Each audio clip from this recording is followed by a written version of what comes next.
जय गौर श्री राधारमणो विजयते। गोस्वामी श्री गोविंद राय जी द्वारा श्रीमन माध्व गौड़ीय वैष्णव संप्रदाय तथा अचिंत्य भेदवाद पर आक्षेप का स्पष्टीकरण। विगत दिनों गोस्वामी श्री गोविंद राय जी का एक वीडियो प्राप्त हुआ जिसमें वह एक संस्था विशेष के विषय में अपने विचार प्रकट कर रहे थे। एक होता है संप्रदाय और एक होती है संस्था। संप्रदाय इज अ सेक्ट एंड संस्था is an institution.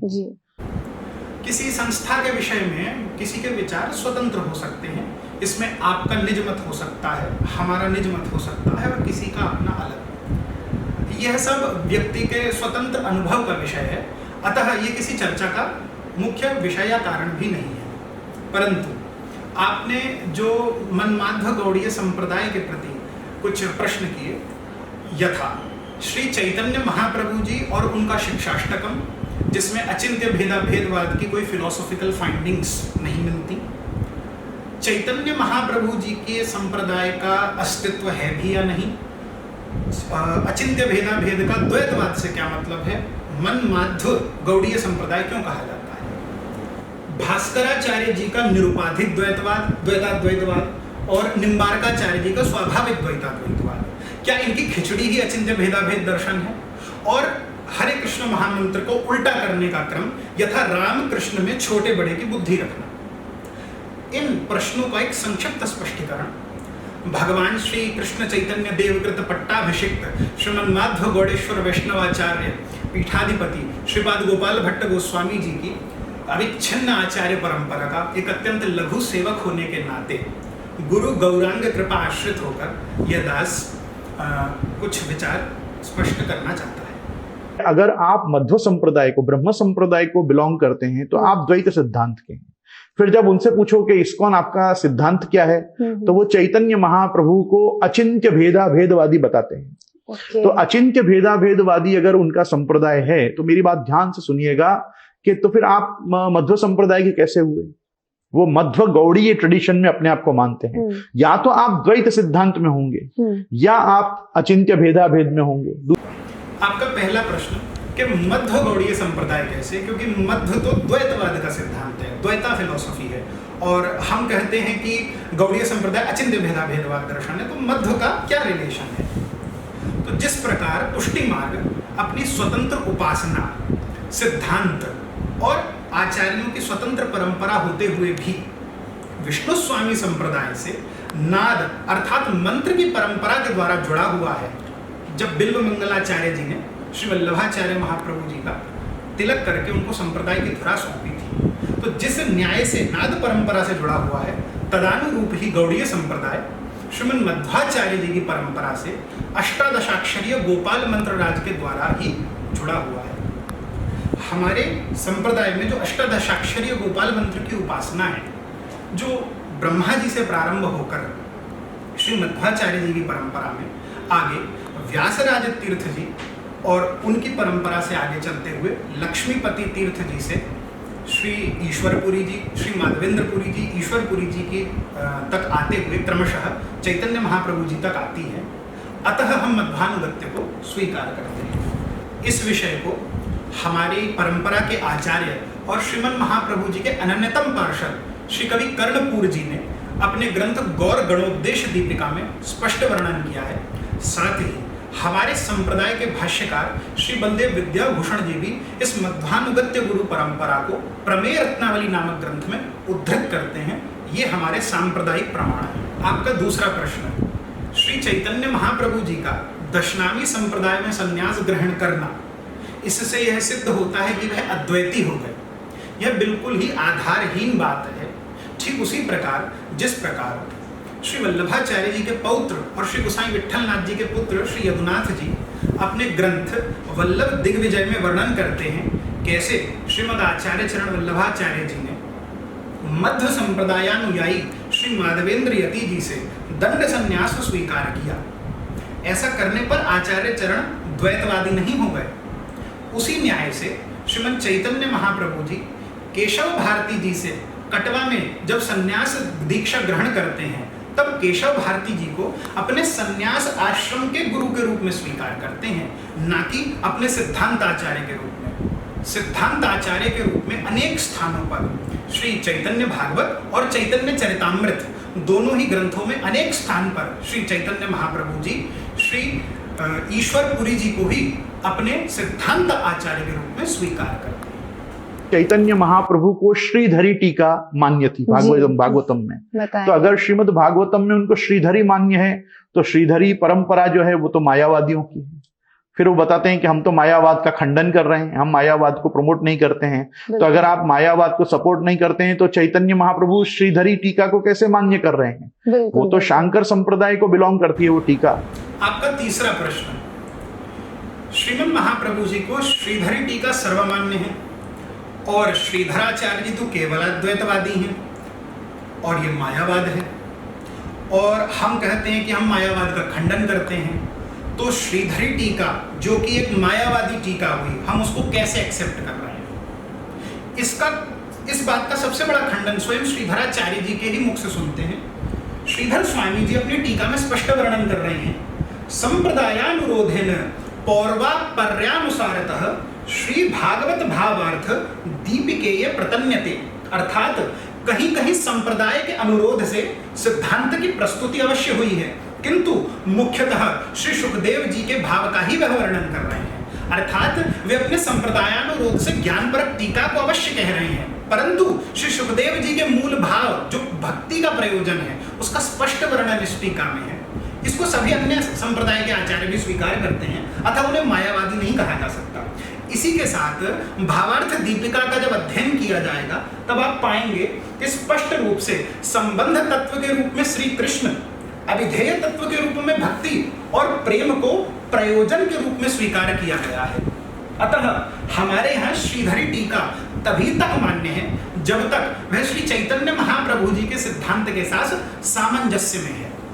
Shripad Sanatan Goswami ji अपनी बृहद वैष्णव तोषणी में मंगलाचरण के समय श्री श्रीधर स्वामी जी को प्रणति पूर्वक एक बात निवेदन करते हुए कहते हैं कि मैं क्षमा पूर्वक आपसे कहता हूं कि आपकी टीका तभी तक मान्य है, तभी तक स्वीकार्य है जब तक वो श्री चैतन्य महाप्रभु जी के सिद्धांत के साथ सामंजस्य में है। जो बात महाप्रभु जी के सिद्धांत से विलग है वो हमें भी स्वीकार नहीं है।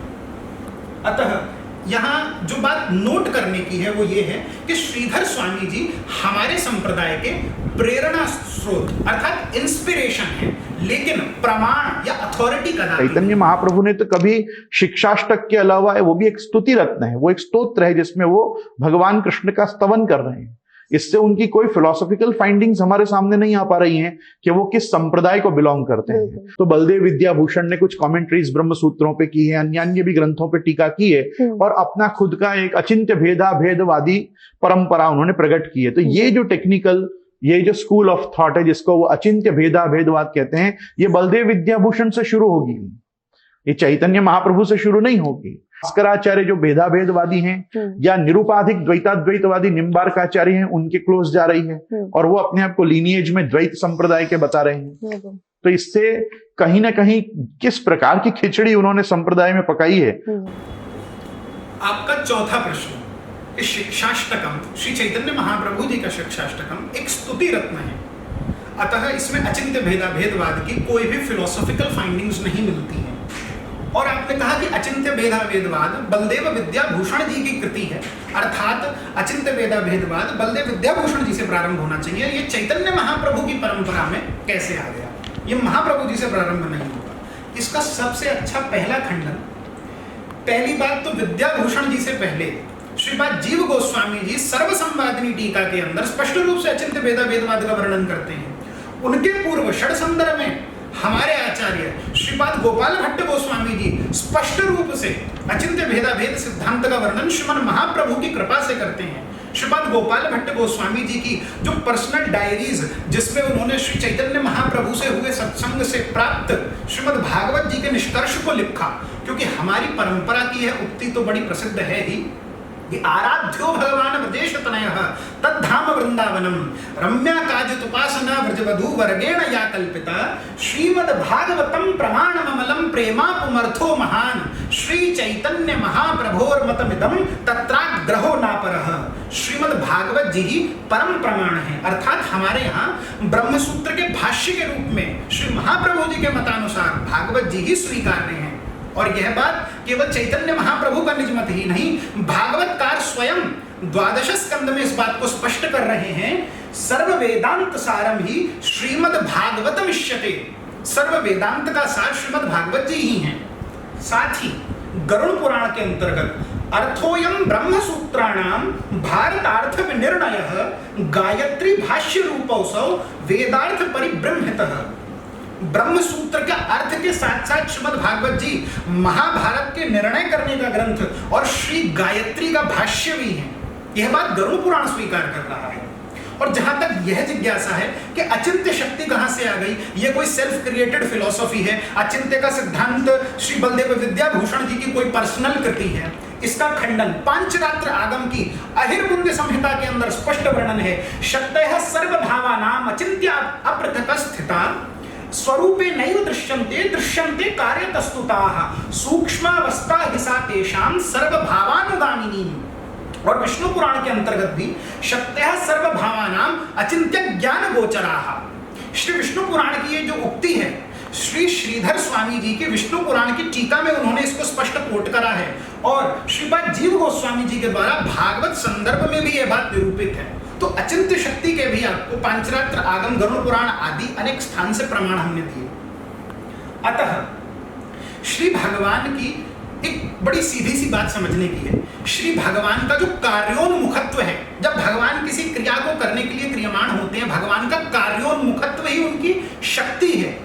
ऐसे शक्ति परिणामवाद के सिद्धांत को स्थापित करने वाले अचिंत्य भेदवाद सिद्धांत को भास्कराचार्य के निरुपाधिक द्वैताद्वैतवाद और निम्बारकाचार्य जी के स्वाभाविक द्वैताद्वैतवाद की खिचड़ी कहना किसी मूर्ख या अल्पज्ञ व्यक्ति का ही कार्य हो सकता है, परंतु आप जैसे विद्वत वरेण्य आचार्य से ऐसी आशा कदापि नहीं की जा सकती। सनकादि ऋषियों ने, नारद आदि ऋषियों ने जब इस षोडशाक्षर मंत्र को प्रकट किया तो उन्होंने पहले हरे राम राम राम हरे हरे, हरे कृष्ण कृष्ण कृष्ण हरे हरे ही बताया था। लेकिन आज इस्कॉन इस मंत्र को भी उल्टा दे रहा है, वो हरे कृष्णा मंत्र बोल रहे हैं जबकि ये हरे राम मंत्र है। तो कहने का तात्पर्य, और ये क्यों है, क्योंकि वो एक कॉन्सेप्ट को समझ नहीं पा रहे हैं कि इट इज नॉट लाइक कि कृष्ण बड़े कि राम बड़े। राम कृष्ण हरि विष्णु नारायण गोविंद ये सब एक ही भगवान कृष्ण का रूपांतर है। और आपका पांचवा प्रश्न, जहां तक महामंत्र को उल्टे करने के, उसका क्रम पलटने की बात है, तो हमारे आचार्य अनेक बार इस पर स्पष्टीकरण दे चुके हैं। हमारे संप्रदाय में प्रधान रूप से श्री सनत कुमार संहिता और ब्रह्मांड पुराण के आधार पर स्वयं श्री महाप्रभु जी ने हरे कृष्ण कृष्ण कृष्ण हरे हरे, हरे राम राम राम हरे हरे इस महामंत्र को स्वीकार किया है। तो राम कृष्ण में छोटे बड़े होने की बुद्धि की बात जो आपने कही, तो साकार ब्रह्मवाद में तो श्री वल्लभाचार्य चरण श्री कृष्ण को मूल रूप और आदि मूर्ति के रूप में स्वीकार करते हैं। यथा श्री रघुनाथ जी भगवान श्री कृष्ण के मुख हास्य के अवतार हैं, श्री नृसिंह भगवान श्री कृष्ण की ग्रीवा के अवतार हैं, परंतु हमारे गौड़ीय दर्शन में तो प्रभु के सभी रूप नित्य हैं, नाम लीला और धाम सब कुछ नित्य हैं। हमारे यहाँ तो छोटे बड़े की बात ही नहीं है। श्रीमन महाप्रभु जी के द्वारा श्री नृसिंह विजय मंत्र और राम राघव रक्षमाम नाम मंत्र का भी प्राकट्य होता है। और वहीं दूसरी तरफ आपके संप्रदाय में चित्रकूट के बैठक चरित्र में श्री रघुनाथ जी श्रीमद आचार्य का स्वरूप नहीं ले सकते, परंतु श्रीमद आचार्य चरण श्री रघुनाथ जी का रूप ले सकते हैं, क्योंकि वह पुष्टि पुरुषोत्तम है। तो किस सिद्धांत में छोटे बड़े की बात है, इसका निर्णय आप स्वयं कर सकते हैं।